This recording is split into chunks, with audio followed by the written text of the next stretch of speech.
Michelle presents us with a kind of environmentally oriented Dada for the 21st century. Simultaneously straddling hope and futility, Michelle consistently finds witty new ways to expose and lament the ubiquity of plastic in our midst. In this exhibition, she offers us delightfully absurd attempts to preserve and protect a library of present-day natural specimen. For many years, I've been working with crocheted plastic yarn. I started when I learned about the plastic debris in the ocean, and I learned at about the same time that I could crochet with plastic bags. So I put those two ideas together, and I started making recognizable ocean creatures, and I made an octopus and jellyfish and coral, but those were kind of narrowly focused, and I started to think about more abstract organisms and microscopic organisms, because of course the plastic, as it breaks down, chokes out the microorganisms in water, which are then feeding all of the ecosystem of the water. So I spent a lot of time crocheting and making microscopic ocean creatures. As I looked at them, I started to notice that some of the forms of the microscopic organism had reminded me of actual plastic forms, so plastic bottles, or I also used a lot of contact lens packaging where they have these nice hard round circles. So I started incorporating that in my work, and that kind of led me to thinking about plastic in a different way. So I started using the plastic bottles and other hard plastics to create the work, and then I wanted to find a way to use blister packaging. Blister packaging is so if you buy a pair of scissors, it's encased in a plastic covering, and that is blister packaging. I know I've used a footprint that's from insole, plastic insole, or like a memory foam insole, but also comes encased in a plastic outer shell that is, single use and completely disposable. So one of the first pieces I made with blister packaging was scissors, or scissor packaging. So I saved that and paired it with just a stick, and then crocheted around the edge to sort of frame the work, the little package. And I'm thinking about them as souvenirs of times gone by, but also how nature is kind of slipping through our hands. I'm using the birch bark as a background in many of them. Some of them have photographs for backgrounds. Some of them have birch bark, and I think the birch bark really has this kind of nostalgic turn of the century feel, and of course it's very close to nature.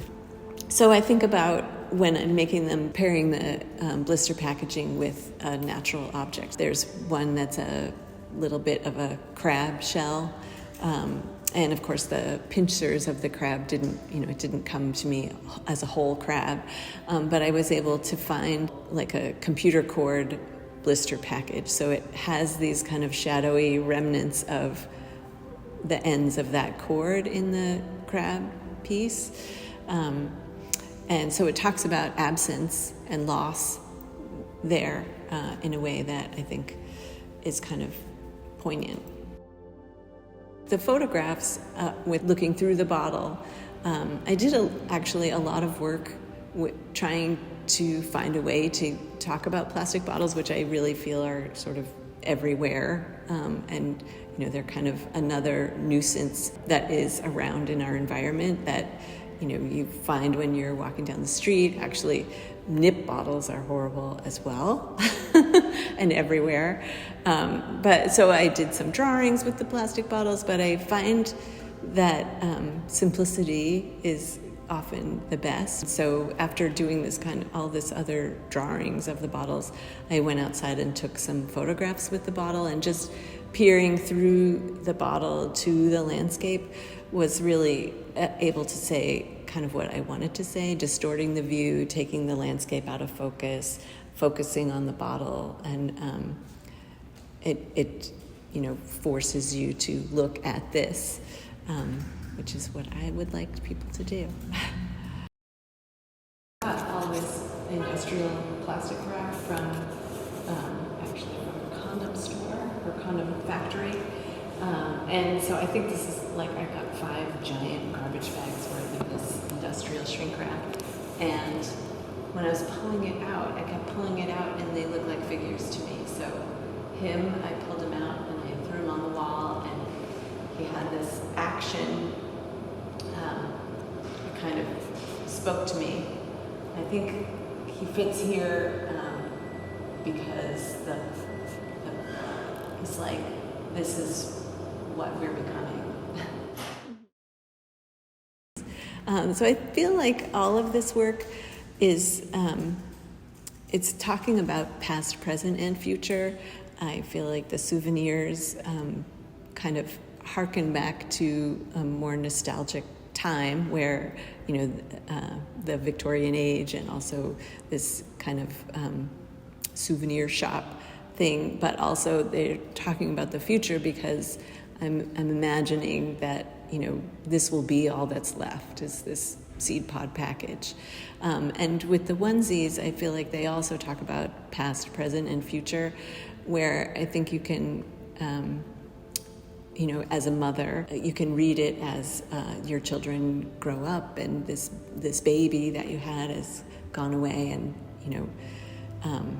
you cannot preserve that. But also I think it talks about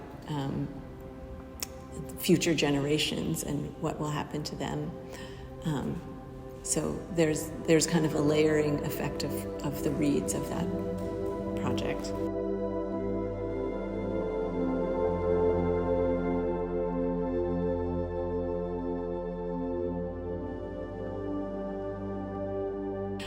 I put the work in this exhibit together because one thing that's consistent is looking through the plastic bottle, and it seemed like it actually, many times in my studio there hasn't been a lot of other work, but for this show there was a lot of other work that could have been included but didn't really fit with this very specific theme of kind of plastic and looking through the plastic to natural objects, and having that